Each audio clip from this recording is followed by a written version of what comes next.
Hello and welcome as it is the 27th of December 2018, 20 and a half hours or 8:30 p.m. Eastern as of the time of this video. All bets, trades, and of the like with each his own risk and their own reward. For myself, risk reward management, always job number one. Let's start off with some non-crypto charts, some charts I've been looking at recently, mainly that of the stocks and precious metals. And the Dow Jones coming up to the 18 average of lows. It's in at 23,113, so it's hair above that, closing 7 cents or 0.07 from its high. Looking at this on a single hour time frame, you can ignore the volume within it. Actually, the 15-minute was the preferred time frame that I was looking at. So yesterday it just went straight up from this 21.7 handle up to the 229 handle. Gap lower, continued a little bit lower to 223. Chopped around, barely broke down below for an interesting failed break lower, fast move higher. I haven't looked at the 1 minute yet, but that's something that may look very interesting, as this thing, of course, managed to have a very large spike up afterwards, the final 6 periods. 7 really, the price rallying from 222 and 3/4 up to 231 and 1/3. So yeah, let's take a look at this on first the 5 minute and then the 1 minute. Unfortunately, the volume doesn't do much justice, but break of support, resisted it for a while. Not much of a leg lower, but this thing got going at like 220 and quantitative easing at work. Let's take a look next at gold. And it finished, or it's currently in at 12 and 3/4 as it continues to rise above the 18 average on the weekly term time frame. Now we're looking to make a play from this previous high. We're going to be nearing a 61.8% Fibonacci level, which I can tell is somewhere around 1289 to 1295-ish area, and right around here. And the big one to me is this monthly term time frame for gold, as it is getting very, very close to a very big resistance level. As it got there in September and, well, it got there in 2013 and then again in 2014, had a nice little leg lower. When I say nice, it was just a leg lower, however you want to look at it. But the market rebound back to the previous high in 2016, thus making a higher low. And it's like an inverted head and shoulders pattern. But bottom line is breaking out past this resistance or the neckline. It would be a very nice, interesting situational event. And silver breaking out above its shorter term resistance level at a little over 1490, or at 1490 basically, and at 15.25 US. And still, to me, very cheap prices when I first heard about silver being a market and all that type of stuff, which was 2007, because I never even knew before that you could buy the bullion and trade it in any type of investment class. But it was around $15, $14 when I first heard about it, and it rose quickly, because that was 2007, and it got up to 21 in 2008, and up to 50 in 2011, as well in 1980. So to say that these prices are cheap, are they expensive, is that close to fair value? Well, one of those three to me is most obviously big time the case, meaning it's definitely $15. It's way too high, or I think it's way too low.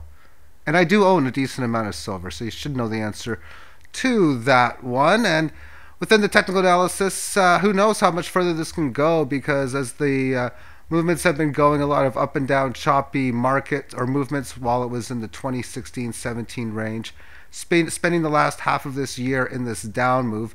But the possibility for resistance, well, time of course will tell, but as of now, this level of previous resistance I'm going to look at as support.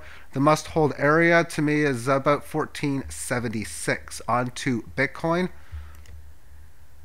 It's in at 3,600 and has recently broken down below the 3,700 handle and is now in the 18 average of lows support area. So therefore, we've seen today on the single hour time frame how it broke down at about 2 p.m. Eastern time, or 1400 hours.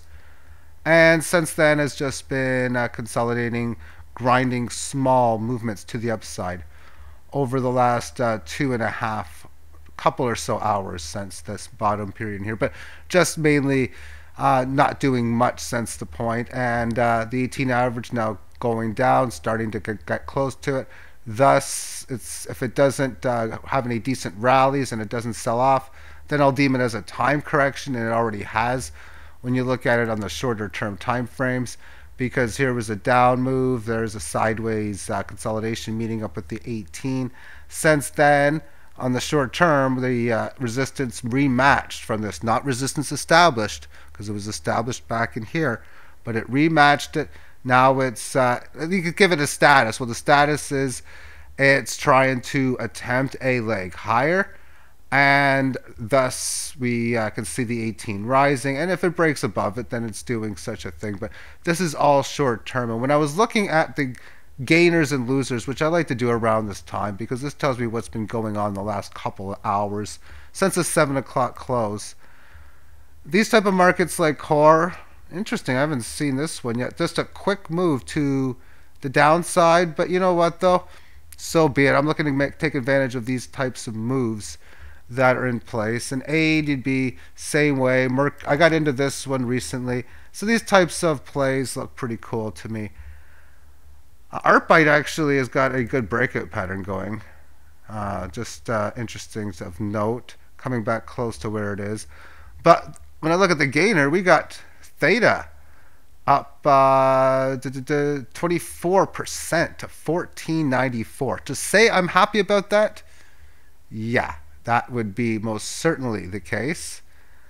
And within this, we can see that decent green candle. Let's look at this on the 4 hour. And this line, that meant where I was selling. So this is, I'm buying this back at 12.51. And this next sell order now, we're looking at, I'm thinking going right around, somewhere around here is my next sell order. And my buy order, let me just bring this back like this. My buy order that I have is basically about the same cost, just marginally more than what I sold it for. So I'm looking to gain Theta coins amongst trade during these low prices. A lot of times what I'll do is I'll try to profit base currency, whether it be Bitcoin, Litecoin, or Ethereum, via trading it so that it's always worth the same amount per base coin. So if I were to sell whatever, say if I sold 100 here, I might buy 100 here, sell 100 here, buy 100 back in the same range, and then just profit the remainder. But with this, it'd be like sell for every 100 I sell. Well, back in here, I'm going to be buying about, well, 110, 115, 120, depending on the percentage gain that I'm playing for. But this move is just going up right now, this hour. This thing was going down last. My last buy was, did I get 1250? I got 1200 or 1250. I think I got 1200. And I did, but the answer was actually both. I bought at 1250, then I bought again at 12. So therefore, we got this on the single hour time frame. Just, I mean, this is just a phenomenal. I mean, when they're ready to go, they go. So we look at this, you know, it was under 2 hours. Technically, it could have happened in a span of 10 minutes or 2 minutes if this happened like 1 minute to the top of the hour, but unlikely. 15-minute time frame, 2 periods going up, a couple sideways, this one grinding its way back. But I'm just going to put this short-term line in here, which I'll remove soon. But it obviously established a level of resistance and had a good leg higher. 5-minute time frame, there we can see it, how you just go up straight like 20 minutes or so. You have a nice little correction over a dinner break, a half an hour, which technically at this time I would have been that's 8 p.m. I was doing my Bittrex assignments, and then as this was going up, I had the radio on between the Tampa Bay Lightning and the Philadelphia Flyers. I used to have the center ice package, but I generally just watch the Leafs, and there's always a hockey game on every night with general cable as it is anyway. So I don't have the center ice package anymore, but I would put the game on, and thankfully Tampa Bay scored on the power play with a little over a minute left in the first period to take a 2-1 lead and win me the first period bet, because A couple other games weren't going so good. Nashville was trailing 1-0. I'm going to get a quick update there. And they're down, the Predators, that is, 1-0 in the first period with 4 minutes left. And I bet them to lead after 1, so that probably won't happen. And for them to lead after 2, or win by 2 or more. And a couple other teams that need to win by 2 or more. One is tied, one is trailing by 1 right now in the second period. Okay then, so now we got price action on Theta. Again, we're looking at the 5 minute. Of course, I just stopped it because I've been putting some hockey picks up along the way. So I had the radio game on, and it was nice to get that. So 14.42. This thing could go down to 13.70. I mean, that's where I'd be looking to put a buy order in if you're trying to do a quick little day trade, get a cheap little price.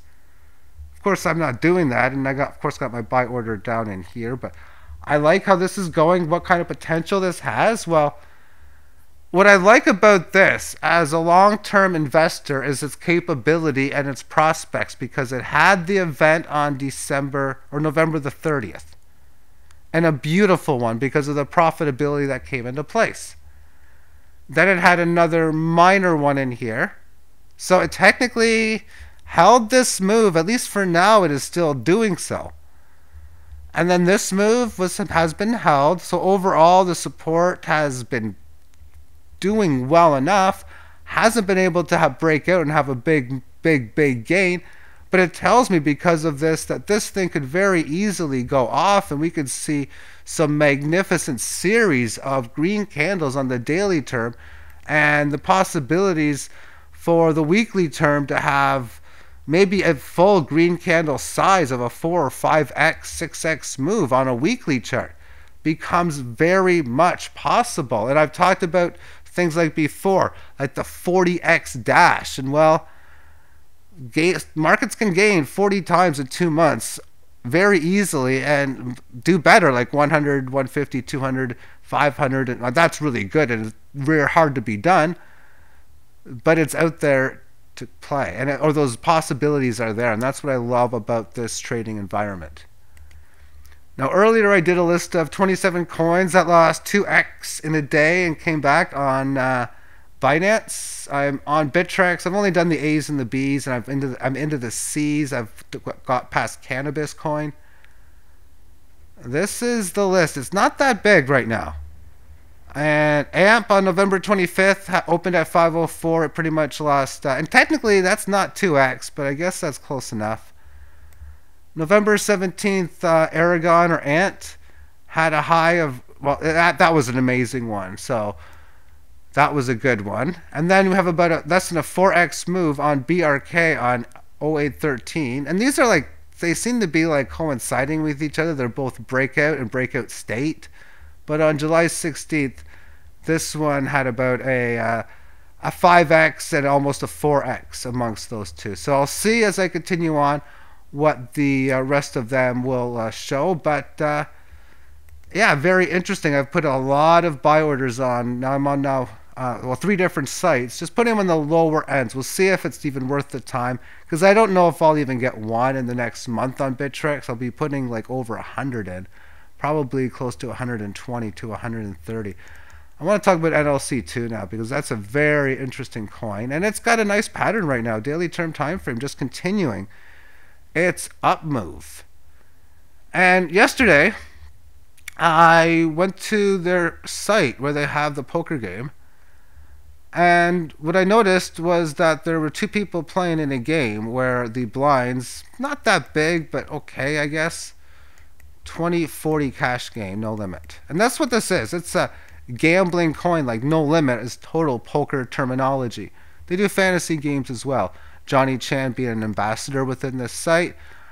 He's a former WSOP poker champion, one of the old school players within the circuit. And you buy in for 800. You can buy in for up to 800 units or 200 big blinds.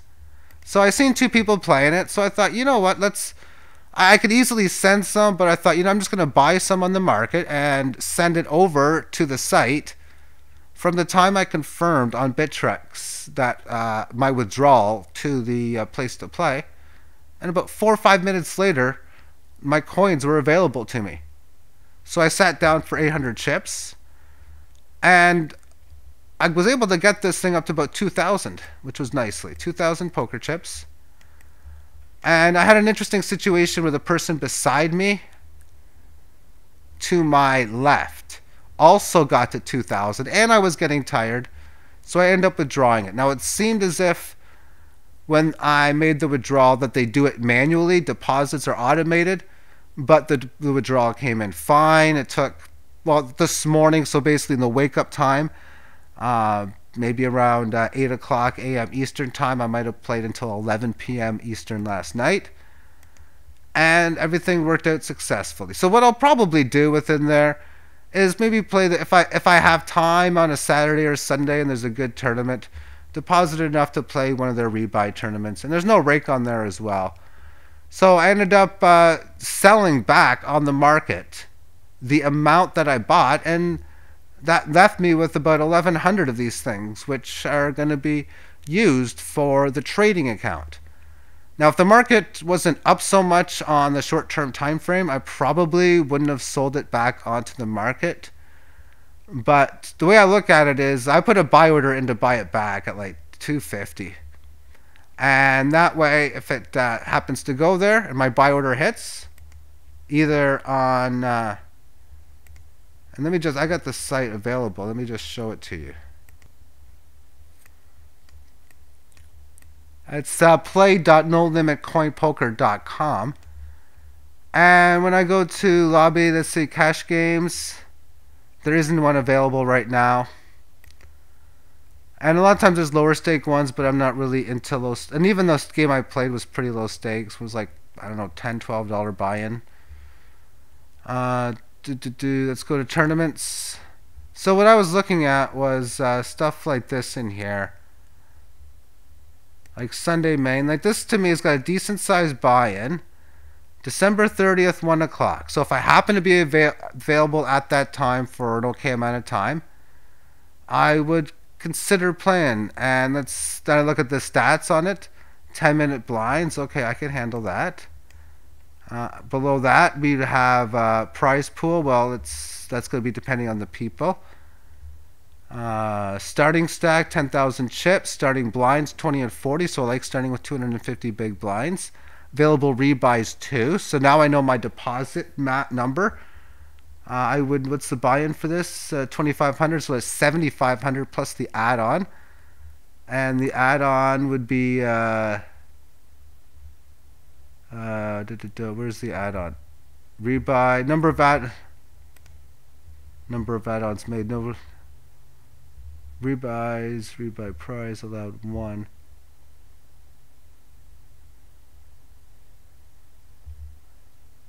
One add-on. Okay, for 2,500 chips for that one there. So then I would basically need 10,000, which not too bad. I can definitely afford a game of that nature. And if I wanted to play a little cheaper, we got we just go again, and this is 1,000. That's the Sunday main, and it's the same thing. The rebuys are the same, so that would be 60% of a cheaper game. And then there's lower ones available too. But at 500, that is, especially if it's not a rebuy. But they are guaranteed, so I'm probably gonna, if I have a chance, I can get into one of these games like this one here. If it's 4 buys, I'd have like 4,000 chips ready. Get my first buy-in for 1,000, then play the game. But it almost felt different than online poker or online any type of online accounts where you have a bankroll or an account balance rather. Because it's like going to a real casino in the terms of you bring cash with you and then you bring the cash home with you. And in this case, of course, I went to the cashier, I got my chips, and then when I left, I asked for my chips to go home with me. So I thought that was pretty darn near cool within such. So yeah, this is the No Limit coin. I've talked about this before, even in 2017. And when I first got into this, I was paying like close to 2,000 Satoshi for it, like 15, 1,800, 2,000 I was entering in my position for, and it went to over 10,000. So the possibilities for decent sized gains within these monstrous speculative plays are quite frankly enormous. So that's why coins like the Theta, the no limit coin, and the one I've talked about a lot but not recently, not shown on here, Extra Bytes, XBY, available on Cryptopia, and it's at lowest prices seen in quite some time, as it's trading firmly below the 400 Satoshi mark right now. So those are some of my favorite speculative coins. And finally, another one that I do like, I've talked about Komodo, I already did this morning, so I'm not going to talk about that, but PivX is one that I think has great potential, and I'm liking its choppy movements and these lines that you see. However, you have your breakout to this level of resistance, getting it above this area here, which, well, that's the area I need to see it hold, is this general point. It came down to the 18 average of highs with 4 consecutive down days in a row as we enter day number 5, or the next day since the last 4. Right now it's slightly down as it is. Are we going to have a real move right now? Because anytime you can have a good breakout, especially on an area like this that has been resisted on several occasions, and this general area here has. So we can go just this little point. I guess you can do a box point, put 2 lines in here now. Let's get another line. So there's the resistance band. So if it can successfully come back and take that out, viewing such, because that's the weekly sideways consolidation, then you start talking about testing some of these areas in here as your next likely support. First, you got this, and this is long-term levels, 39 and change, and then you got previous levels in here going up to 78, then you got 150-ish or so here, and then you got new highs if it's able to do that. And when you have a market that has a phenomenal gain, and this, it's an understatement to say that this one was a phenomenal gain in 2017, have a monstrous correction, which it sure is having, then on the situation after phenomenal gain, monstrous correction, break of previous high, well, that's not a surprise. And when you have it with a higher low like this, the chances of getting back to these areas, well, it's not a surprise, and we know how fast it can happen, because in the crypto space they go up a lot faster than they go down, as I've stated and shown, and we've seen so many times. But the general rule within a situation of a sideways correction like this, it's so simple, because you have clear resistance shown, clear support shown. You break this minimum into this area here. So selling in this area here, to me, for the long-term traders, not smart. And breaking down below the support, well, we're talking somewhere probably around here. So buying long-term again in here, to me, not smart. And when I say long-term, that means if you're putting your big buy orders, put bigger buy orders here than you would here. Sort of like when I bought Theta at 1250 and 1200, those were not larger buy orders. But I just buy a little bit here and there with larger ones waiting in the wing. Same thing here. Maybe you have small sell orders here, but then larger sell orders waiting in the, I'll say it again, waiting in the wing again as you break through. But because of the fact when you have that level, it's just so common, you have a decent leg from where you leave. So that's why I realize as a trader, the 2 things that can help is if you can see that it's early in its breakout phase, and you can find a good entry point on the risk reward, you can get good gains. Because if you see this break at, say, you're looking at, say, 28.7, 27, whatever, in this area here, then you realize you can get in the 45, 46 area, and it probably shouldn't take long to get there as well. So you know you can try to find entry points for such, you know you can use this for sell orders and all that type of jazz. And then the opposite true here below. For buying aggressive at, say, 10,260 versus, I'd rather go 7,100 than a little over 10,000 as an aggressive buy order. because that's what markets do. They broke this key level of support here between 29 and 23, and then it has a move down to 11. Thank you for tuning in, and have yourself a magnificent day. Bye-bye.